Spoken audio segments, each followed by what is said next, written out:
बारात लाने और ले जाने पर पाबंदी आयद। शादी बारात के बगैर अधूरी समझी जाती है, लेकिन भारत में एक तंजीम ने इस पर पाबंदी लगा दी है। रियासत उत्तर प्रदेश के जिला मुजफ्फरनगर में ऑल इंडिया मोमिन अंसारी नामी तंजीम ने इजलास में शादियों में की जाने वाली फजूल खर्ची और रस्म रिवाज से मुतालिक अहम फैसले किए हैं, जिसके मुताबिक इस तंजीम में शामिल कोई भी ओहदेदार और रुकन न ही अपने बच्चों की बारात लेकर जाएगा और न ही किसी और की बारात में शिरकत करेगा। इसके अलावा वो अपने बच्चों की शादियों में रस्म रिवाज जैसे अंगूठी पहनाना, मंगनी और जूता छुपाई जैसी रस्में भी नहीं करेंगे।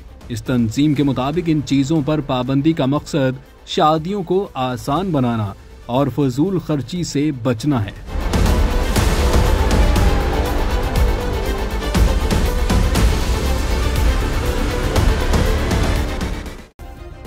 सब्सक्राइब करें और बेल दबाएं ताकि कोई खबर रह न जाए।